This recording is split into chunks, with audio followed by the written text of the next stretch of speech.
Welcome to Home Biz Tax Talk. My name is Lysandra Everett. I am the Home Biz Tax Lady, where I help home business owners win the tax game. Home Biz Tax Talk airs Monday through Friday, 9 o'clock-ish. And when you tune into my show, you're going to hear about topics that are important to the home business community. All right. One of the questions I've been getting lately is really how to find a good tax professional. And the reason is that, you know what, there's so much fraud out there. I mean, you can read the tax blotters. I see them, just about every week of tax professionals getting hemmed up because they've done some shady stuff. They filed false returns. They've done all just this kind of craziness. And so, so how is the public, how are you supposed to know whether the person that you're going to is actually a good tax professional or if they are a fraud? And unfortunately, even though you might do as much homework as you can, you still might, run up on somebody that does something fraudulent. There's no 100% fail-proof way for you to get that person. It just isn't. So what I'm going to do with this broadcast is give you just give you some information, is give you some things that you can ask, things that you can do in order to try to protect yourself as much as possible. So one of the things that that the public is not aware of is that there are no minimum requirements to become a paid tax professional. I'll let that sink in. So the only thing that one has to do is to get a preparer tax ID number, get an e-file identification number, and get some tax software. Boom, we're in business. That's it. There is no education requirement, none of that. You just need to have the tools. So yeah, you can have someone that can have been preparing taxes for 15, 20 years and never had one tax class. Absolutely. Okay. So there's legislation that is being circulated to have some minimum requirements for tax professionals, and we really hope that happens so we can get rid of some of the charlatans that are out there that are really taking taxpayers for a ride. Okay. Now, one of the things that is that should throw up a red flag is if they're using at-home tax preparation software to prepare your taxes. Now, is that something that determines whether or not you have a good tax pro? No. However, a good tax professional is going to have professional tax software. They're not going to be using at-home software. They're going to be signing your return. So if you look at your return after you've paid someone to do it, or that you've paid to do your return, and it says self-prepared, that's a no-no. Okay, if you pay someone to prepare your taxes, they are required to sign your return and have their preparer tax ID number. So that's another red flag. If you've got self-prepared on your return, then that basically, when it gets to the IRS, even though you have paid someone to prepare your taxes, it says self-prepared, so the IRS thinks that you did this yourself. Okay. And so then, you've really got to talk to people. Okay. The best time to find a tax professional is between June and December. Okay, because you're not in tax season and you want to find them before the next tax season begin. You don't want to be finding your tax professional during tax season, because then you are bombarded with the advertisements. You see the advertisements from the large tax preparation chains, but you also see that's, I call them tax season hustlers. That's when they show up. They're only available between January and April, from the time the IRS opens until the filing deadline. If you can't find your tax professional after the stroke of midnight on April 15th, then that is another red flag. A good tax professional is going to be available year round, even if it's on a limited basis.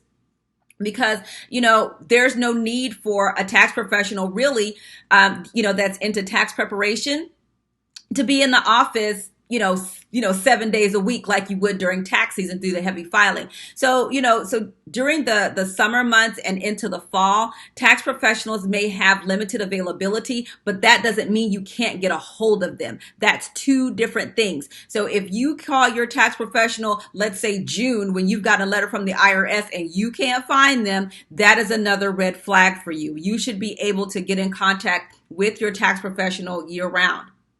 Now, I would tell you to start with a credentialed tax professional. That is not to say that what we call unenrolled preparers, that's a tax preparer without any credentials. That's not to say that they are poor tax professionals, but a credentialed tax professional is required to operate ethically and also, to have a certain amount of continuing education. Now, for the unenrolled preparer, the IRS has what's called the annual filing season program. Okay. And that is a voluntary program for tax professionals to be enrolled in, and they're getting continuing education. So if you've got a tax professional, whether they're credentialed or not, they should be taking continuing education. Ask them about it. Ask them about their continuing education. Ask them how many hours of continuing education do they have for the year. You can ask what kind of courses they're taking. And they actually have continuing education certificates. Now, if you get to the point where you feel like you need to ask for their continuing education certificates, one should be able to produce them, even if they don't have them sitting right there on their desk, they should be able to produce them. But if you're getting to the point where I want to see your continuing education credits, that just might not be the tax professional for you. That doesn't mean that they've done something wrong. If you don't have a good chemistry, then you just don't have a good chemistry, and you can keep looking. But that's why you spend the time the time between June and December really looking and interviewing a tax professional, because you want someone that's going to be a part of your team. Now, you can also look up on the IRS. You can go to the IRS. They have a directory to find tax preparers. Google Google the tax preparer. I forgot what it's called.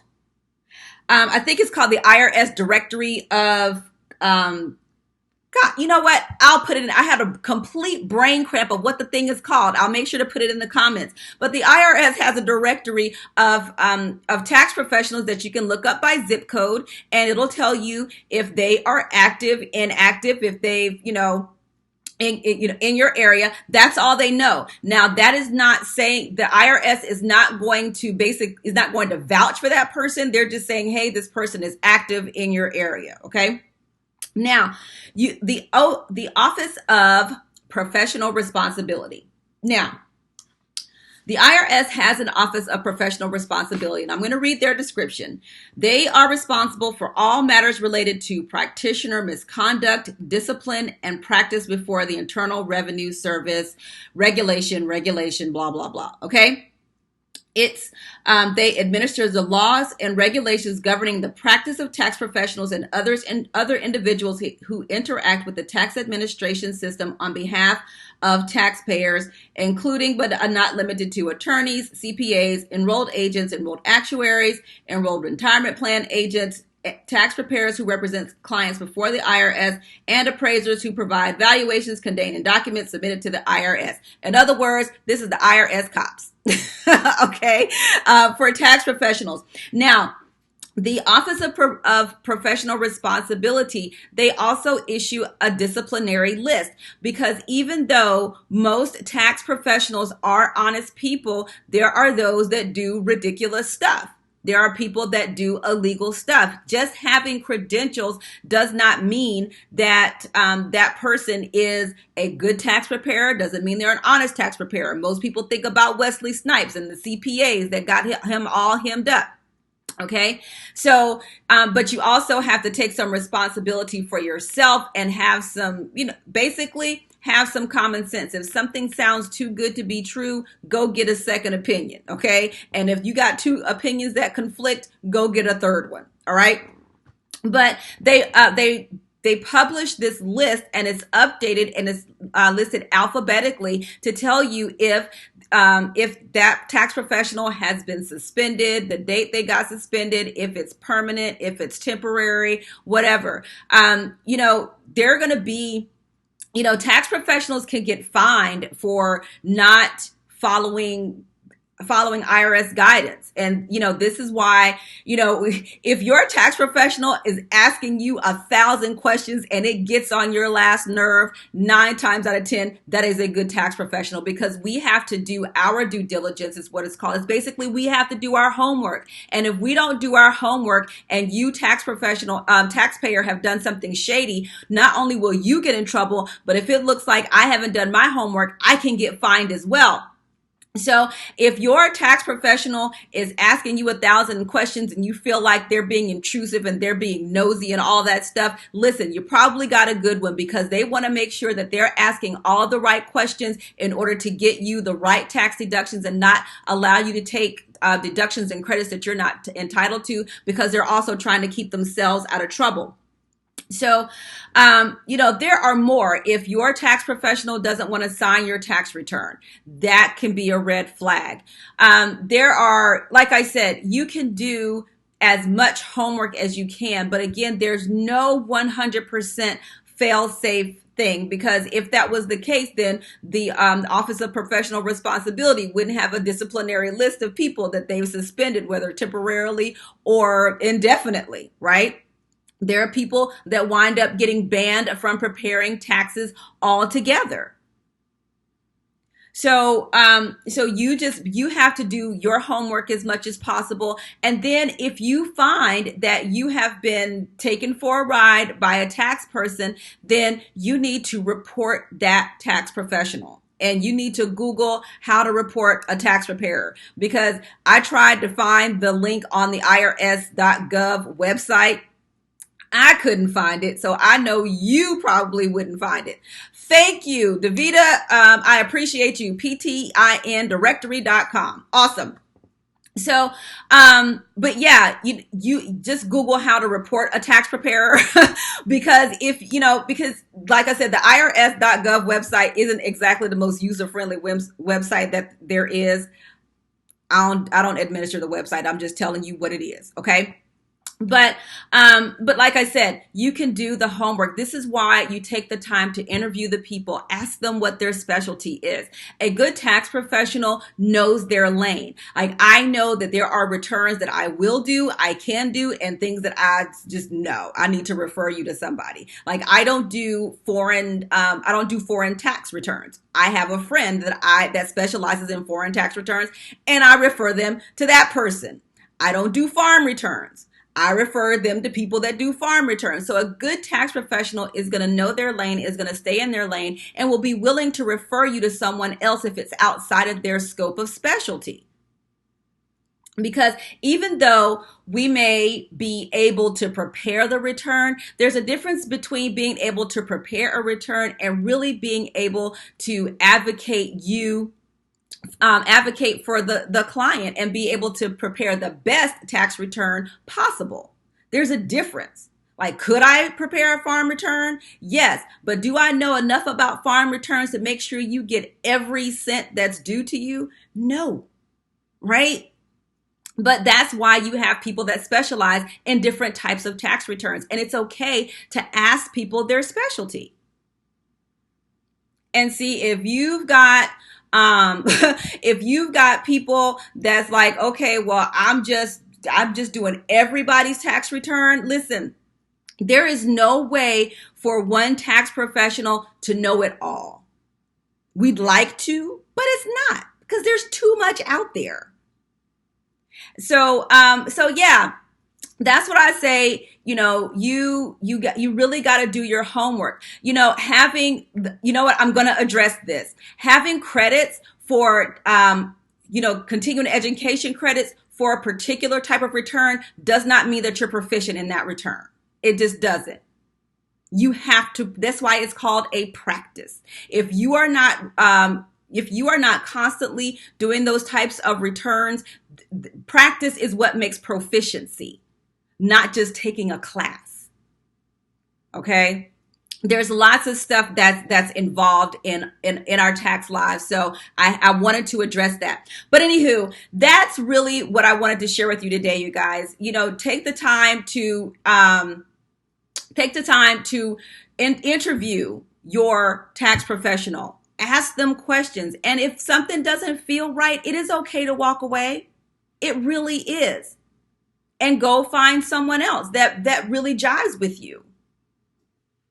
That's really all I can tell you. And then in the event that you do come across someone who has done something unscrupulous, who has prepared a fraudulent tax return on your behalf, you've got tax professionals that have stolen refunds, you've got people that have done all kinds of stuff.